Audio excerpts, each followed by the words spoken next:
Hello and welcome to the May TCL Teen Bakealong. I am Marilyn, your teen librarian, and this month we are making cinnamon rolls. Now, I feel like it's surprisingly difficult to make a good cinnamon roll. I don't know about you, but most of my experience with cinnamon rolls, they were always too hard on top and like kind of soft in the middle, but always like too chewy. So we're gonna try and fix that today with our cinnamon rolls, because I think the secret to them is getting them nice and tight together so you get those soft sides.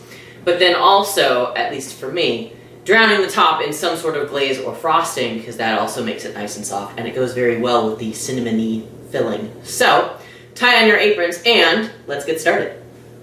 So here are all the tools and ingredients you will need, minus a smaller bowl to make the frosting / glaze in. So we've got a big bowl that will make the actual cinnamon roll dough, our butter, which will melt here in just a sec, sugar that we mix in with that, our flour, our milk, which will also be warming up in just a little bit. I haven't warmed it up yet, since we kind of want to work a little more quickly. Our yeast, and then the brown sugar and cinnamon for our filling, and the baking powder and salt, which we're actually going to add in a second step. A wooden spoon to mix our dough together. And I have a silicone baking mat down. Obviously you don't need one. You just need a flat space to work dough, because we're going to be kneading it after we let it sit. So just a clean space. I just happen to have one, so of course I put one out. So let's head over to the microwave so we can get our butter melted. So we're starting with melting the butter because we're going to want to let it cool down just a little bit before we add it into our bowl for our wet ingredients. And we're going to melt it in intervals. I'm going to do 15 seconds and then give it a swirl and then another and see where we're at. So let's get started and see how long this takes.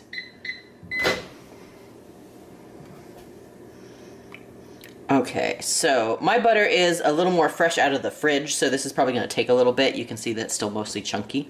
So we're going to do another 15 seconds and see where we're at. Pretty much we're just going to do 15 seconds until it gets to a point where it's small enough that I can stir it. So we'll be back once it gets tiny enough.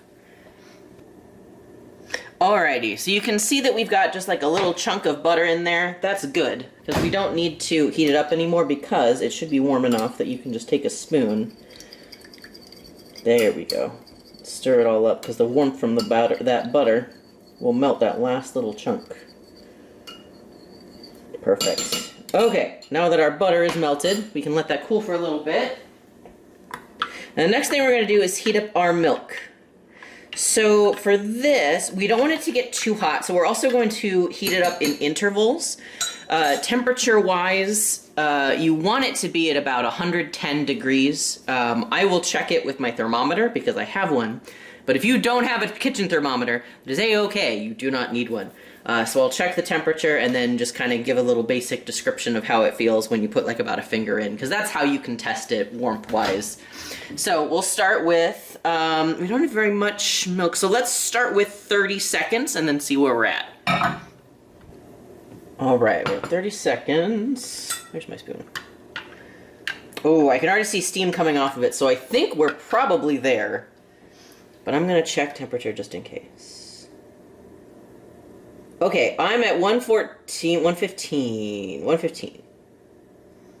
Let's see here.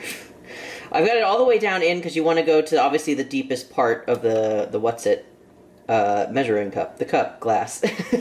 Okay, we're going about 113, 112, which is a little warm. So we're going to let that sit for just a little bit.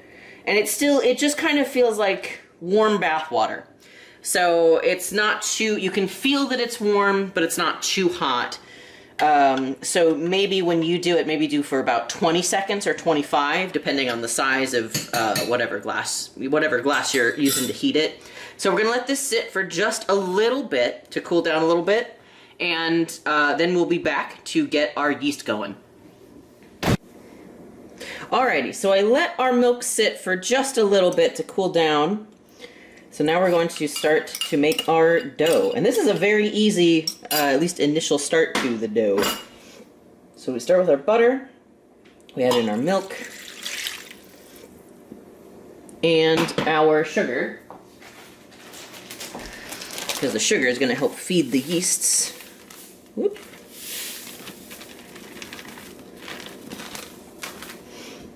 And give that a stir.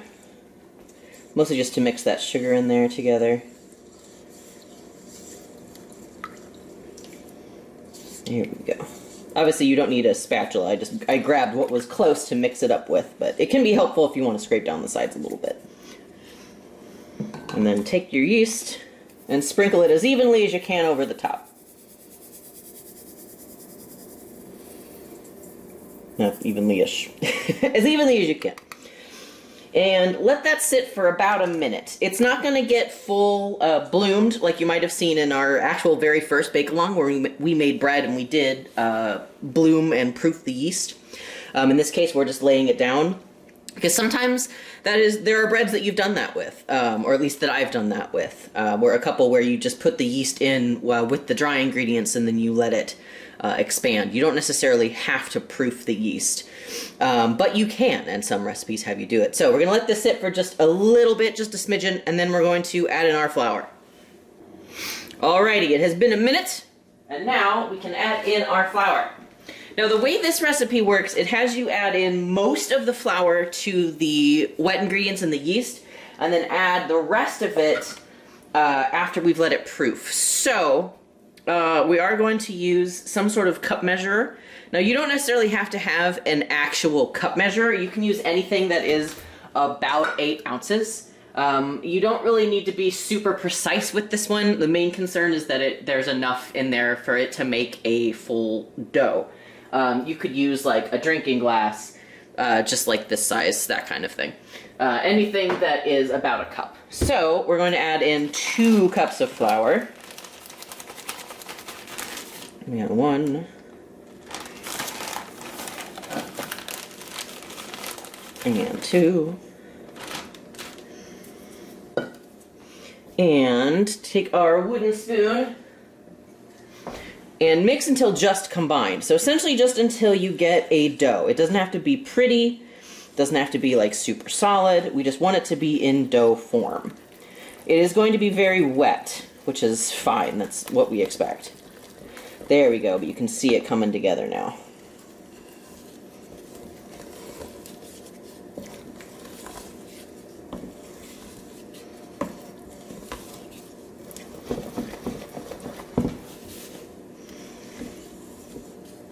Okay.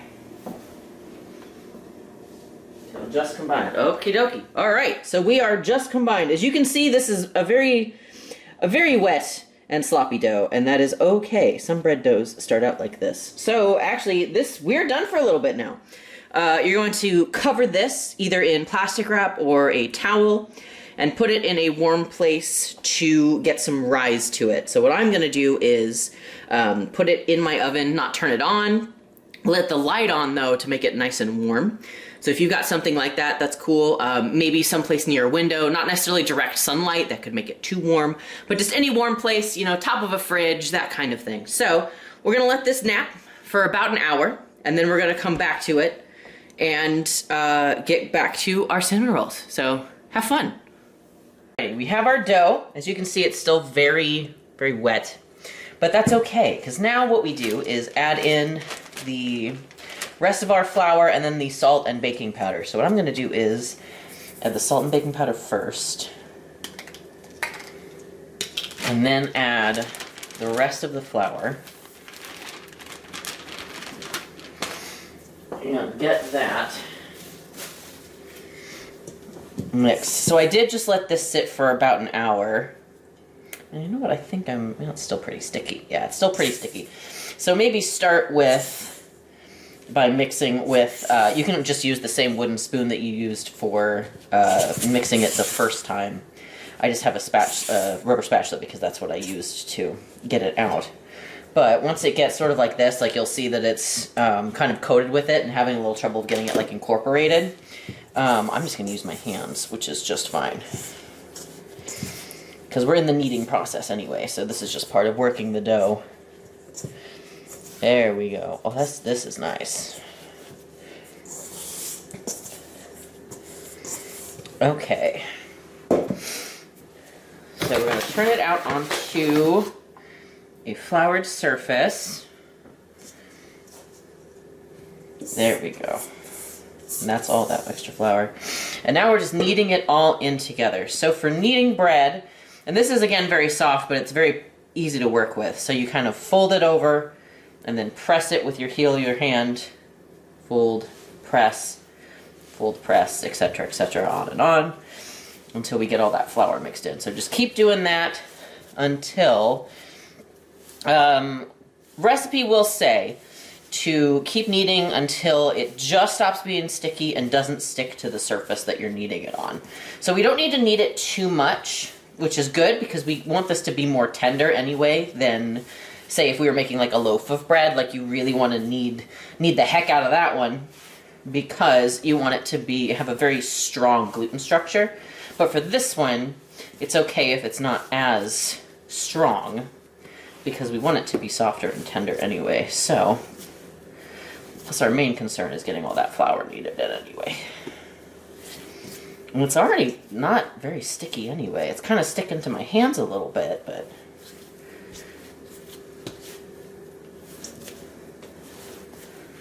yeah, there we go.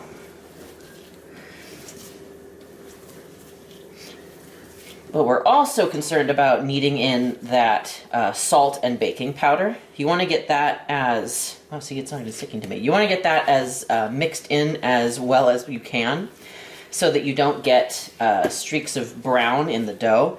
It won't affect the taste or anything, but it can affect the look, which, I mean, if you're going to be, it's a cinnamon roll, so we're going to be covering it in brown sugar and cinnamon and eventually like a glaze anyway. So it's not a huge concern. But it's also just good to have that really thoroughly mixed in. But yeah, we're already there. Just loses its stickiness. So it's still a little sticky. But you can see, and I think it's because of that melted butter, it's like sticking a little bit, but it's not coming off on, I mean, a little bit. But you can see it's not really sticking to the surface. Previous breads that you may have made, or that maybe you've seen made, you'll see them like stick to the table, and it's once that stops that you know you're close to getting done. With this one, there we go. It's already losing that stickiness.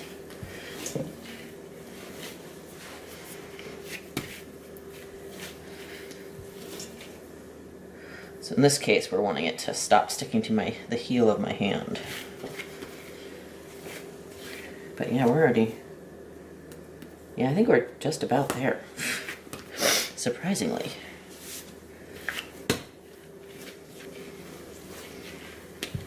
Okay, I think we are just about there. There we go. Okay, so, yeah, that's good. See, nothing is sticking to me now, so we're good. So, now is when we will roll this out to make the actual roll part of the cinnamon roll. So you'll need so I have a rolling pin, but you can also use anything that's kind of like roll shaped. I know I mentioned this last month with our, the lemon cookies, is that you don't necessarily have to have a rolling pin as long as you've got something that's in this sort of general shape, something that you can use to roll things out. So, and we're going to try to make a rectangle, which can be a little tough to do, at least for me. But you just want it to have somewhat even edges so that you don't get some weird folding issues, which can be kind of tough to do. But main concern is just getting it rolled out. But you can also just like use your hands a little bit. There we go. Just make it generally, give it the idea of corners. There we go. And you want it to be about a 1/2 inch, so you can just eyeball it. If you have a ruler, you can put a ruler next to it. I'm going with, that's about it. I probably got a little bit thin, but that's okay. So the next thing we're gonna do is spread our softened butter all over the dough. And my butter is soft-ish, but not quite soft enough. So, yours will have been sitting out for a bit, so you shouldn't have any issues with it not being soft enough. But for me, I think I need to warm it up a little bit. So I'm going to do that, and then I'll be able to show you about the consistency that you need.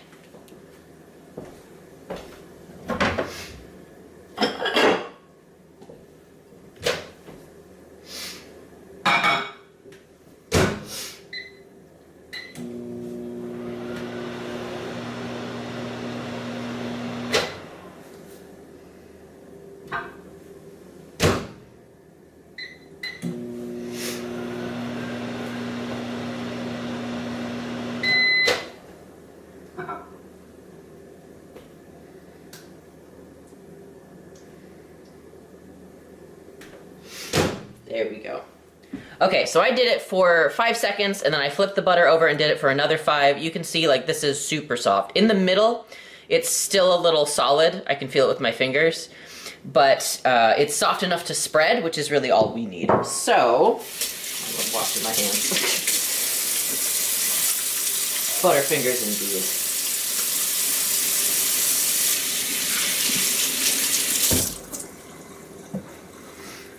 So for spreading out the butter, you can just use a spoon.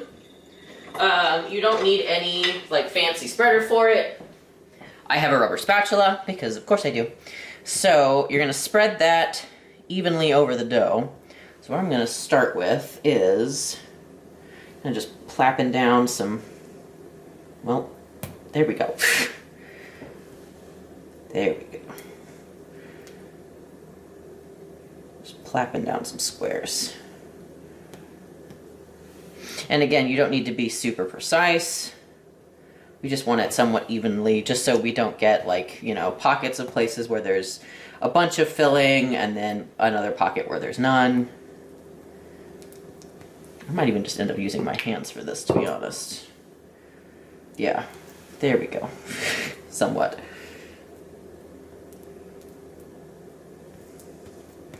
There we go. Yes. And this is partly why you want to make sure that your butter is super, super soft. Like I could actually probably have softened mine up even more, just so we don't have to sort of, you can see I kind of have to fight with it a little bit. But that's okay. It's not going to ruin the dough or anything, but it just makes it a little bit easier to work with. But you can also see, you can just, so if you've got any like bigger pockets of butter, you can just take butter from there, use it to spread it around. There we go.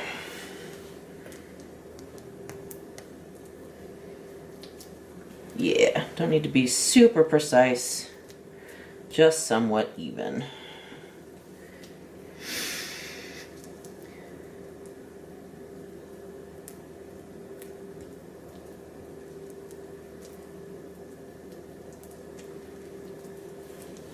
Some ASMR right there.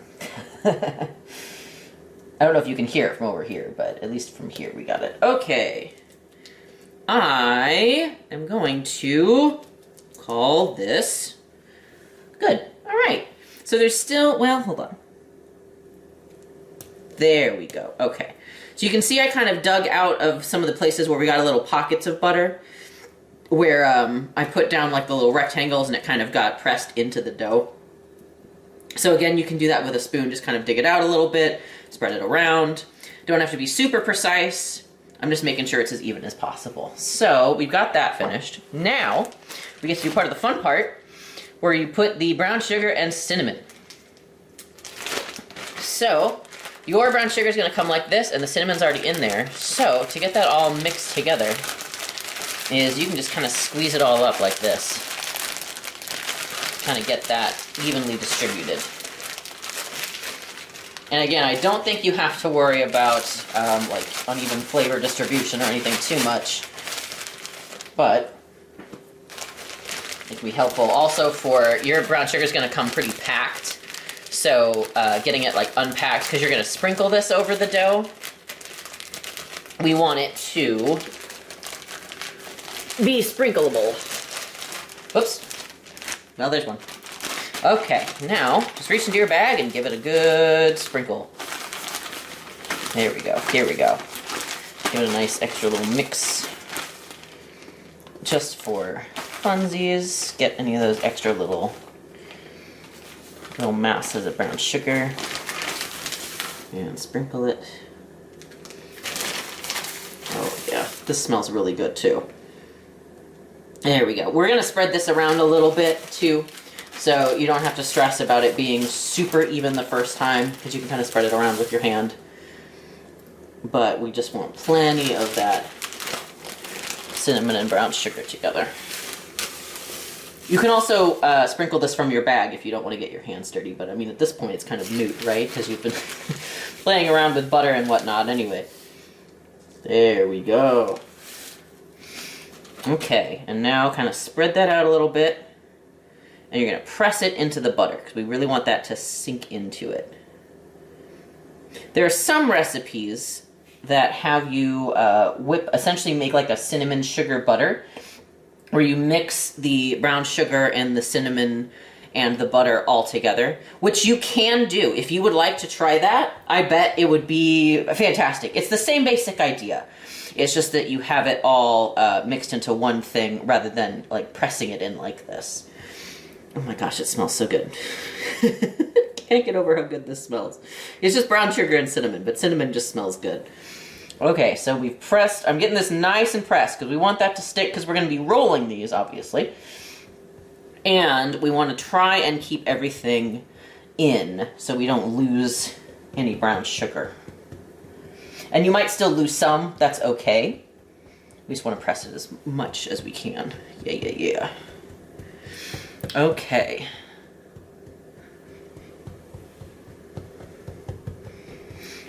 All right. Oh, and you'll be able to see, the more you press it in too, you can kind of see the brown sugar moistening, essentially getting darker because you're pressing it into that butter. And this will also help keep that butter melted. Okay, now we will roll up the cinnamon roll. So ideally, it's a somewhat even rectangle. I'm going to start with this side. And it shouldn't stick. You know, I need to press it in a little more. There we go. There we go. Okay.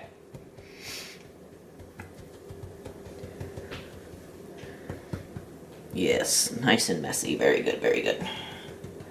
Okay, yeah, and you can use this time to also help even out the shape a little bit. There we go. Okay. All right. My hands are a mess. Cool. I'm going to wash them off a little bit.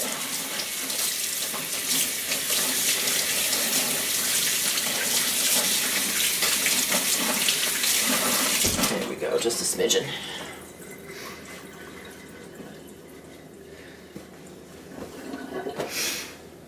And once you've got that all pressed in, now is when we roll. So, you want to roll it fairly tight. Because the idea is losing as little filling as possible and having lots of rolls in your cinnamon roll. A swirl, if you will. I'm sure if you've ever watched the Great British Bake Off, they always talk about, with things like the roll cake or like cinnamon rolls, is that swirl in the middle. It won't be very cooperative, and that's okay, because it's also, I mean, this is a greasy, messy bread, but that's fine. That's why we love it so much. Okay. There we go. So it's hard to see from this angle, but once I've got it rolling, I kind of like use my fingers to tuck that inner part and then roll. And tuck it again. You're kind of tugging it back a little bit and then rolling again. And that's just because I really want to make it a nice tight spiral.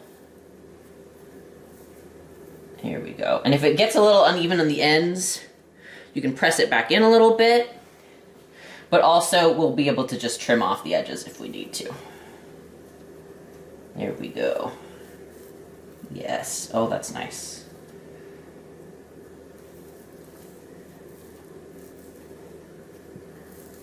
There we go. Okay, yeah. Yeah.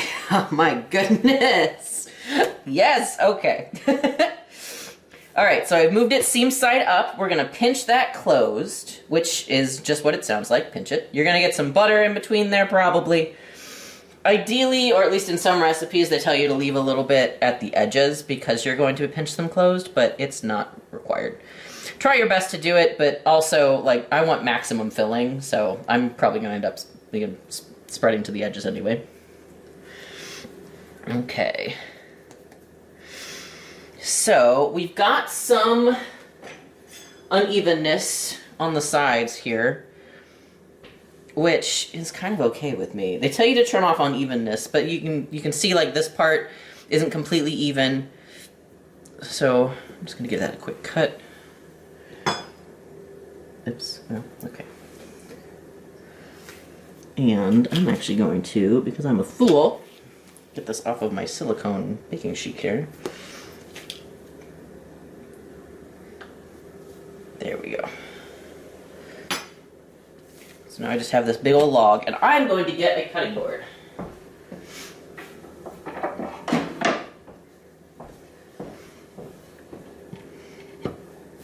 Okay.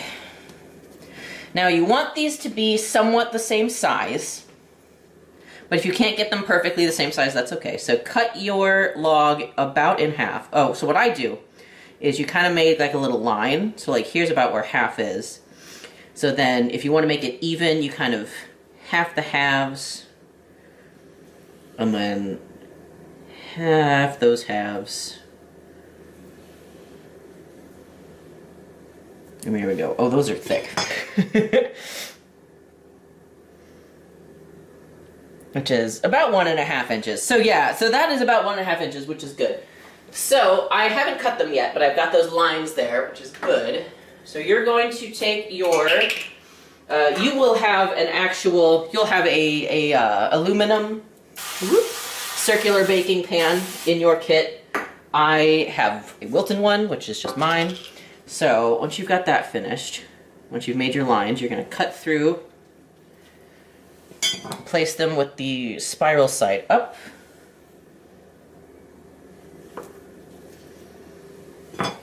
Oh, there we go. Look at that nice spiral. And you want a little bit of space in between because these are going to puff up.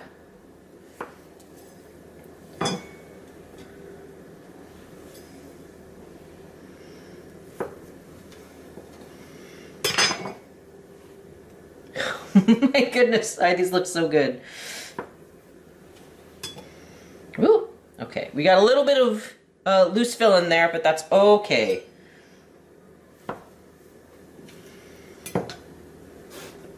There we go. That's two.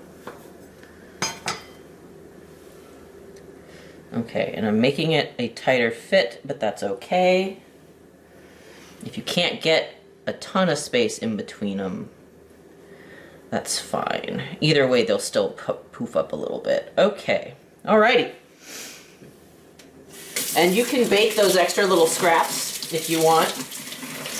It would really be a shame to waste them. So I will probably just bake them in my little toaster oven for funsies. Alrighty. So we've got our cinnamon rolls here. So now we are going to cover these in plastic wrap, and we're going to let them rise. So this is our second proof for about 30 minutes. They should poof up a bit, and once they do, we will be back. Alrighty, our cinnamon rolls have come out of the turned off oven for proving. You can see they got some nice poof to them. They look so cute.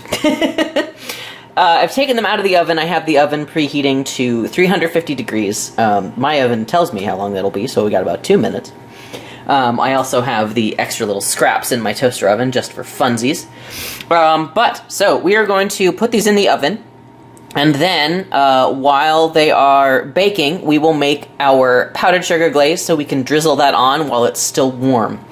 So we will see you in about 25 minutes. That's how long we're going to bake. We don't want to bake them too long because we don't want them to get too dry. But putting the frosting / glaze on top also helps with that. So we're going to get these baked. 25 minutes. See you then. Alrighty. Our cinnamon rolls are in the oven. They've still got about 20 minutes. So we're going to use this time to make our glaze. Now, yours will come with a specific amount of ingredients. However, because I am a rebel, I'm kind of eyeballing it a little bit. And also to show you that it's really easy to make a glaze, because really the only thing you need to think of, well, the two things are taste and consistency. So I've got about 2/3 cup of powdered sugar here, and we're going to add a little bit of vanilla, which I very rarely measure, honestly, because you just kind of go by your taste. And then you can use any liquid. I have milk. There is extra powdered milk in your kit that you can turn into milk for this specific purpose. So I'm just adding a smidgen, and then whisk.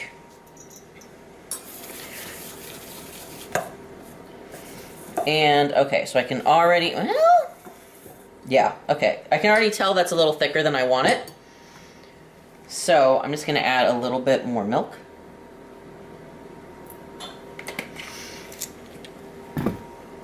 Now, fun fact, there is a thing called clear vanilla, which is kind of exactly what it says on the tin.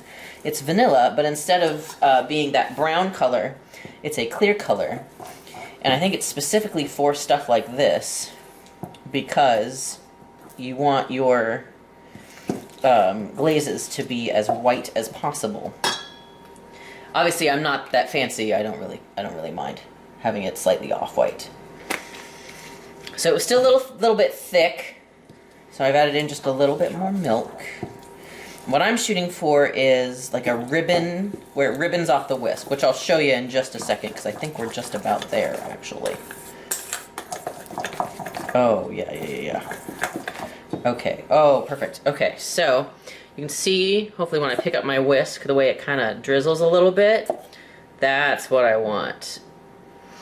But it kind of still, yeah. Okay, so they're easy peasy. So that can just hang out until our cinnamon rolls are done. And, yeah. There we go. All right, so we will let this hang out. And then once our cinnamon rolls are done, we will drizzle that on top. And it promises to be delicious. So, see you soon. All right, it's been 25 minutes, and these look so good. This is what I love about cinnamon rolls, honestly, is watching them like expand to fill the pan. So this is perfect. So we're gonna take these out of the oven now. Perfect.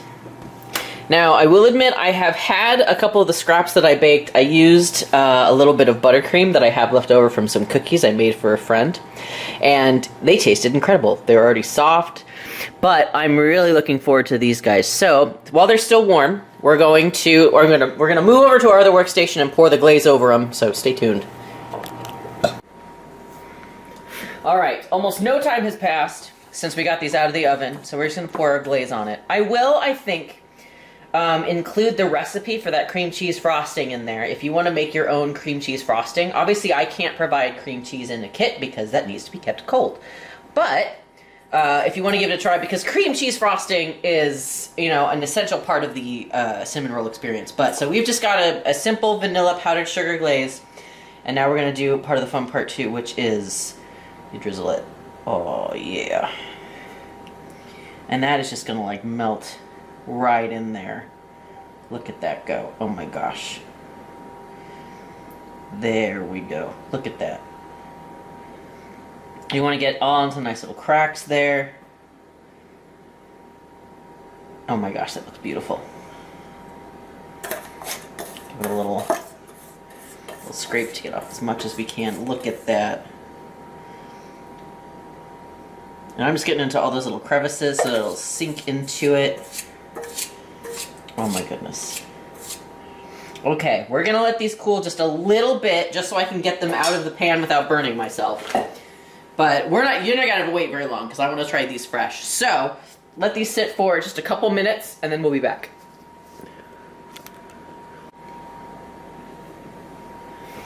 Alright, I've waited just a couple minutes, and you can see the glaze has got a nice, it's hardened, because it's gotten a little kind of cooked onto it. Oh my gosh, I don't even know where to start. So again, this is something you could theoretically use some sort of tool to get them out of the pan, but half the fun of eating a cinnamon roll, I think, is how messy it gets. So we're just gonna go for this one over here. Woo! Maybe, if I can get it out. There we go. Okay, we had a little detaching, but that's okay. Oh, see, we get to see the inside now. Oh, that's hot. Oh, that's hot. Maybe I should have used a fork or something. Oh, whatever. But there you go. It's very soft, which is exactly what I really want in a cinnamon roll, while the edges are just a little firmer because they're nice and baked. And now we're going to... Look at that. We're going to give it a try here. Hot. We're going to try to give it a try. It's still too hot. Okay. Maybe... Ow. Maybe let it sit for... I'm gonna let that sit for just a little bit longer. Don't burn yourself, kids. Alrighty. Okay, I've let this cool a little bit, so I think I can actually take a bite of it now. See, look at the way that peels away like that. There we go.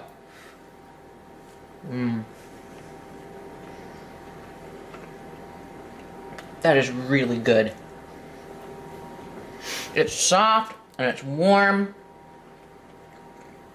Very soft. That's good. That is some good dough that you've got there.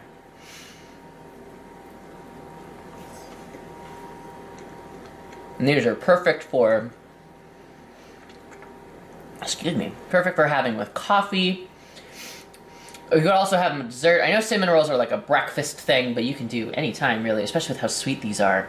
And it's so... They're just so tender. Okay, yep. I'm very pleased.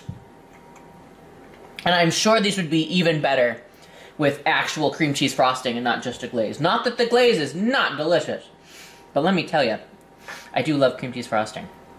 Oh, all right. Wow, okay.